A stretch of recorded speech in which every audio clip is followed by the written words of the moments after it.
It was one of those days where everything felt like routine until it didn't. My name's Carol, and running a hotel pretty much sums up my life. The hustle of check-ins and check-outs never ends, and you gotta be ready for anything, especially complaints. So, there I was at the front desk, when this guy comes storming over. He looked like money from head to toe, fancy suit, slicked back hair, the works. He slammed his fancy phone down on the counter and glared at me like I was the one who messed up his room. "Hey, the state of my room is unacceptable. Who's responsible for this?" he snapped, his voice crisp. I put on my best customer service smile, trying to smooth over the rough start. "I'm really sorry about that. I'm Carol, the manager. Let me fix this for you right away." He huffed, eyeing me with suspicion. "I hope so." I was about to call the owner. "What's your name again?" "Carol," I repeated, keeping my tone even. "Let's sort this out. How about I upgrade you to one of our best rooms? On the house, to make up for the inconvenience."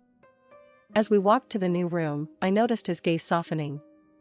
"Sorry for blowing up like that," he said, scratching the back of his neck. "Name's James. I've been on the road for weeks, and it's wearing me down." "No worries, James. We all have those days. Let's just make sure the rest of your stay is pleasant," I said, opening the door to a top-tier room. He peered inside and his face lit up. "This will do nicely, thanks." Seeing him calm down gave me a little relief. We started chatting as I filled out some paperwork. Turned out, he was a cryptocurrency investor, traveling around to enjoy the fruits of his smart choices. "It's not all it's cracked up to be," he confessed. "Gets lonely, you know?" "I can imagine," I said, handing him his new room keys. "But hey, you get to meet new people all the time, right?" He chuckled. "Yeah, like fiery hotel managers who know how to handle an irate guest." I laughed. Part of the charm of the job. Before he headed to his room, he paused. "Hey, Carol, would you like to grab dinner later? I owe you one for handling my tantrum." I was a bit taken aback, didn't see that coming. But he seemed genuine. "Sure, James. That'd be nice." And that's how I ended up at dinner with a guest from my hotel, talking about everything from crypto to favorite pizza toppings. He was easy to talk to, laughed a lot, and didn't mind when I ranted a bit about my hectic day-to-days. After our unexpected dinner, James and I started seeing more of each other. It wasn't like any of those cheesy love stories, it was more real, more raw.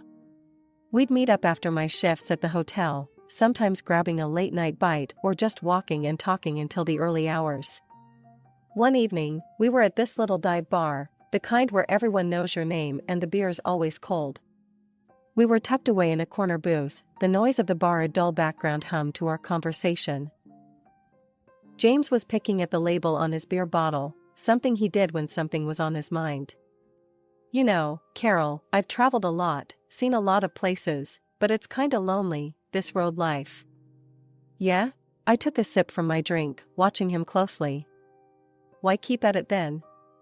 Why not settle down or something?" He laughed, a short, dry sound. "Settle down? And do what? Invest in real estate, get a dog, and mow the lawn on Sundays? That's not me." I chuckled, shaking my head. "Doesn't have to be that boring, you know." "But I get it. Freedom's hard to give up." We fell into a comfortable silence, just listening to the buzz around us. Then, without even realizing it, I started talking about my own life, more than I'd ever shared with anyone in a long time. You know, after my folks died, it was just me and my little sister, Anna. Had to grow up fast, take care of both of us. I put everything on hold, her schooling, her life, it all depended on me. James turned to me, his expression serious. "That's heavy, Carol. Must have been tough, being thrown all that responsibility." "Yeah, it was hell. But what do you do, right? You play the hand you're dealt." I shrugged, trying to keep the mood from dipping too low. "But you've done well for yourself, managing a hotel and all." He was trying to lighten the mood, I could tell. I laughed, a genuine laugh this time. Yeah, I guess. Managing the hotel, handling the bills, and making sure Anna got a more or less normal life. He leaned in, his eyes intent. You're remarkable, you know that? Stop it, I swatted his arm playfully, but inside, his words warmed me, made me feel seen. So, what about you? You ever think about family? I asked, turning the tables on him. James shifted uncomfortably.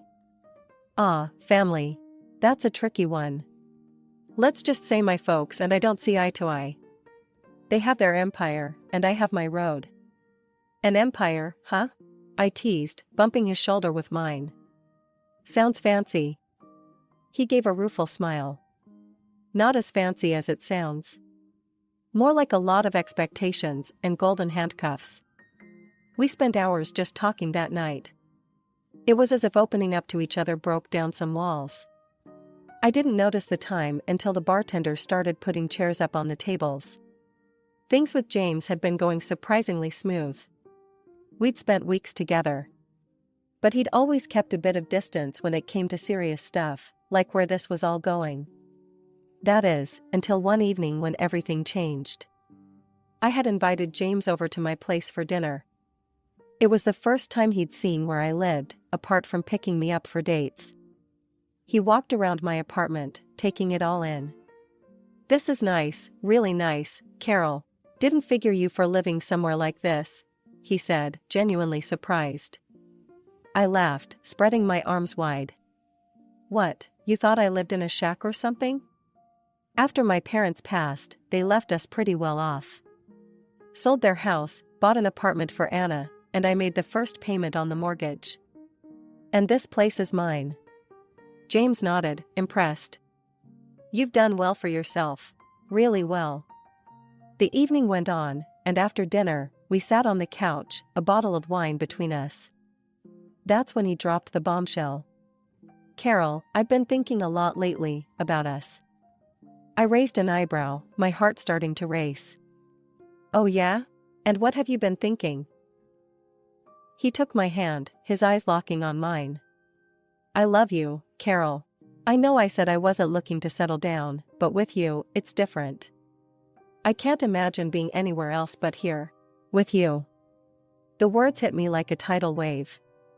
Just weeks ago, he was Mr. Non-commitment, and now this? But looking into his eyes, I saw something genuine. Are you serious, James?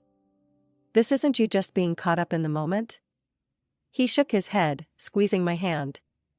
I've never been more serious about anything. Carol, will you marry me? The question hung in the air, thick and heavy. My mind raced, but my heart was already answering before I could think twice. Yes. Yes, I'll marry you. And just like that, we were engaged. A couple of weeks later, James gave me a beautiful ring, simple, but elegant. It felt surreal, like stepping into a dream I didn't want to wake up from. James started talking about the wedding almost immediately. You deserve something spectacular, Carol. Let's throw a wedding that no one will forget, he said one evening as we looked over budgets and venues. I was hesitant when he proposed the financial plan. I was thinking, since I've got the contacts, I'll organize everything. You just provide the funds, say, $50,000? I'll cover the honeymoon in the most luxurious hotel in the world, and then we'll get a house together. The amount made me pause. It was a lot, most of what I had. But looking at him, filled with excitement, made me push my doubts aside. Okay, if you think that's best. I trust you, James. I transferred the money into his account, and he took over the planning. As I watched him throw himself into the arrangements, my heart swelled. Here was a man who had walked into my life unexpectedly, but now felt like he'd always been a part of it. I went to bed each night with a smile, thinking about how lucky I was, how perfect everything was turning out. As the wedding plans were picking up steam, I figured it was time James met my sister, Anna. She was the only family I had left, and her opinion mattered to me, even if she could be a handful sometimes. We decided to meet up at the local diner where Anna worked as a waitress. The bell jingled as we walked in, and Anna spotted us right away, her face lighting up. "Hey, sis."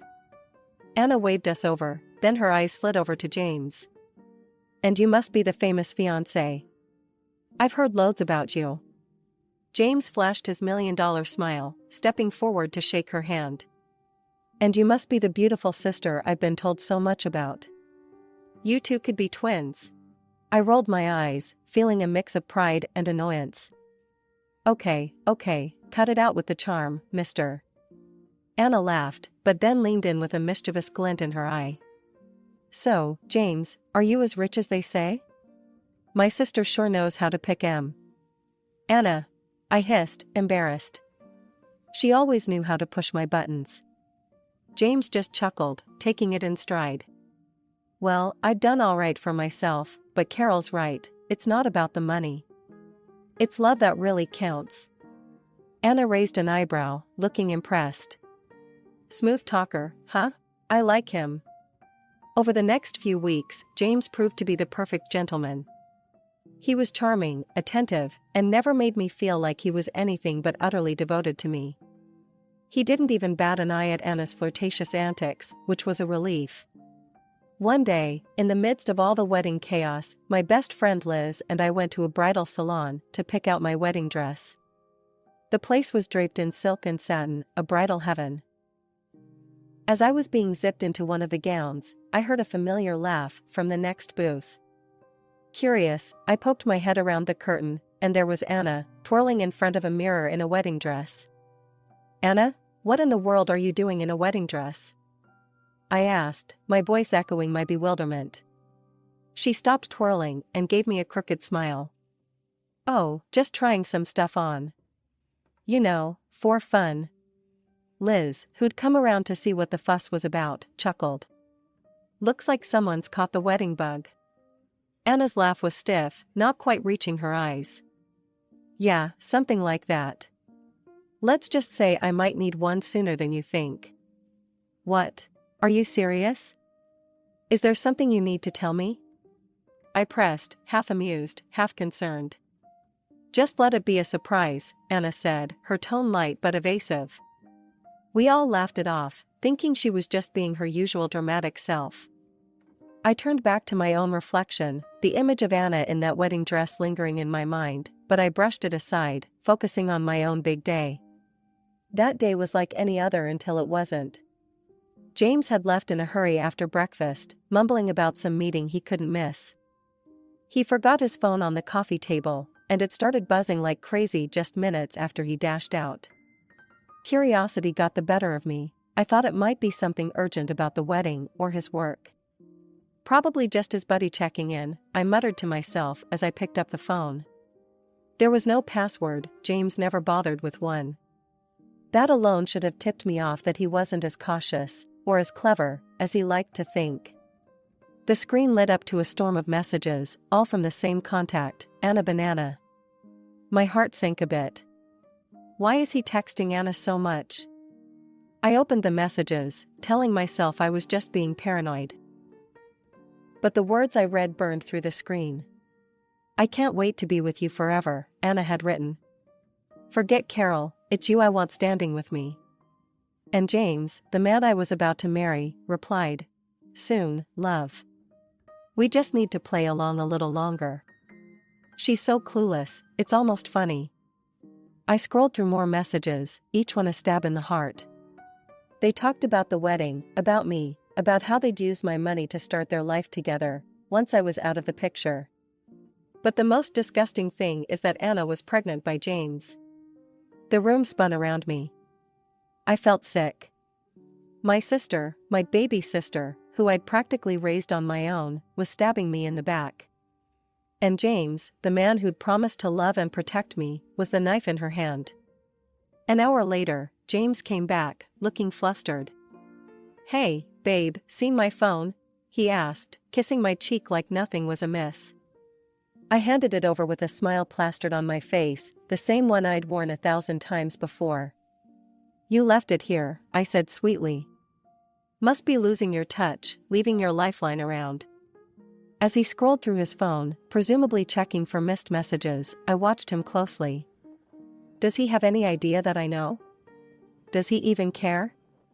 But James was oblivious, caught up in his own deceitful world. He laughed at something on his screen, and I felt my hands clench into fists. Laugh it up, James. Enjoy it while it lasts. Later that night, as we lay in bed, he was all smiles and plans for the future, our future. It's going to be perfect, Carol. This wedding, our life together. You'll see. I turned to face him, my heart a battleground of love and loathing. I'm sure it will be, I murmured, letting him pull me close. Absolutely perfect. As he drifted off, I lay awake, staring at the ceiling. The gears in my mind were turning, plotting, planning. I wasn't going to be the victim in this twisted play. They wanted a show? I'd give them one they'd never forget. But first, I had to act the part of the doting fiancé, just a little longer. The day of the wedding had arrived, and with it, a performance worthy of an award. The grand hall was filled with flowers, and our guests whispered excitedly, none the wiser of the drama about to unfold. Just as we were about to exchange vows, the doors at the back of the hall burst open. Anna, in a wedding dress, marched up the aisle like she owned the place. The crowd gasped, turning to watch her approach. She didn't stop until she reached us, pushing me aside with a dramatic flair. I'm the one who deserves to be here, Carol. Not you. I'm having his baby, she declared loudly, turning to James. Tell her, tell everyone. James let go of my hand and laughed, an ugly sound that echoed off the walls. Thank you, Carol, for this lavish wedding setup.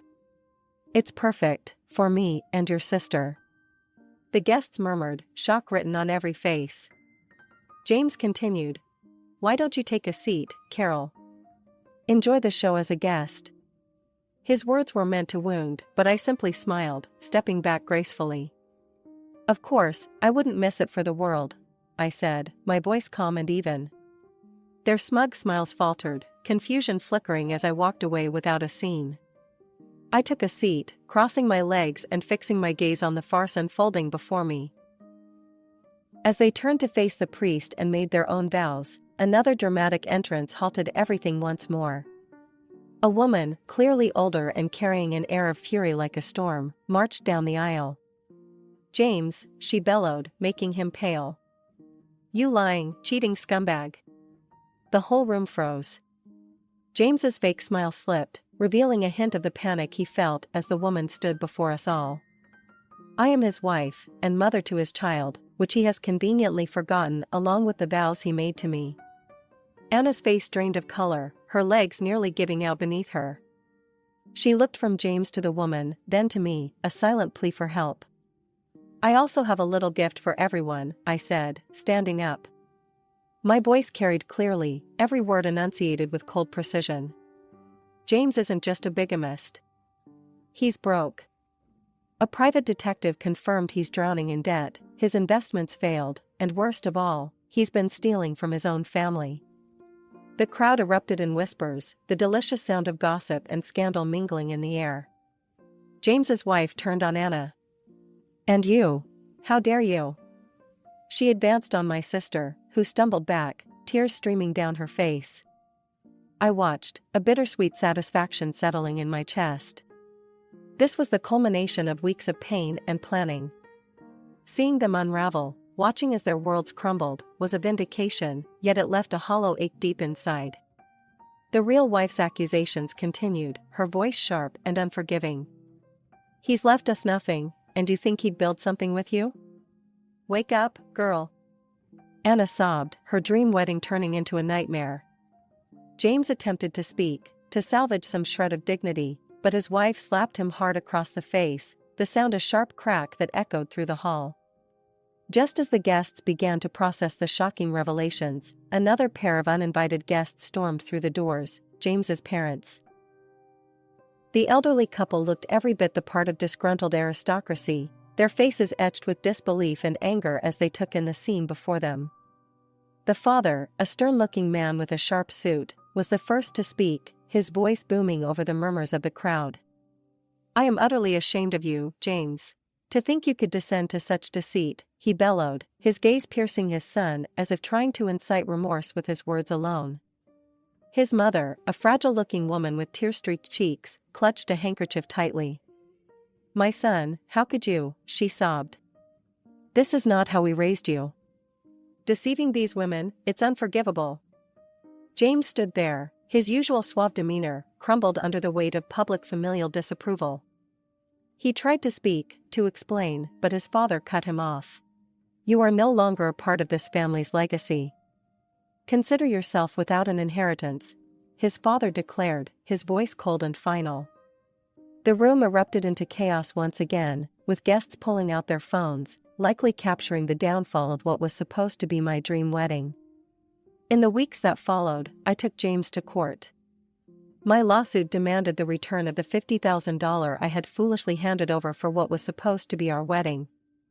The evidence was overwhelming, and the judge ruled in my favor, ordering James to repay every penny. His lawful wife wasn't far behind with her legal actions. She sued him for emotional distress, deception, and sought alimony for their daughter. I attended every court session, a bittersweet feeling of vindication accompanying me each time I watched James face the consequences of his actions. Beside him, surprisingly, was Anna, who had chosen to support the man who had nearly destroyed me.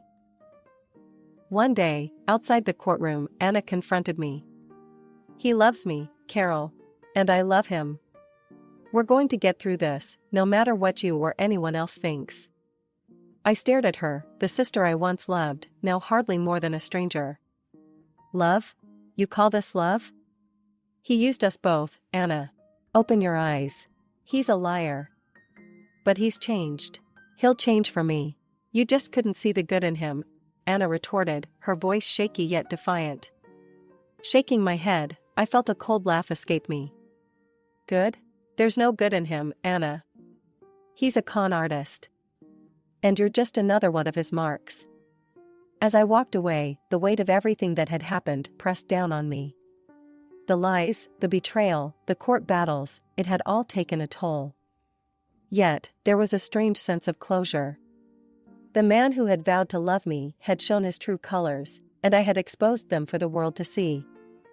The final chapter of the saga with James closed not with a bang, but with a ghostly silence as he slipped out of town, leaving a trail of broken promises and debts behind him.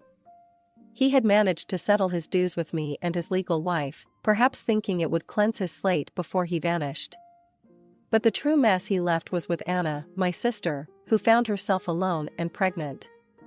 A few weeks after James' disappearance, Anna came to my apartment. It was the first time we'd seen each other since the courthouse drama. She stood there, a shadow of her former fiery self, eyes downcast. Carol, I need help, she began, her voice quivering.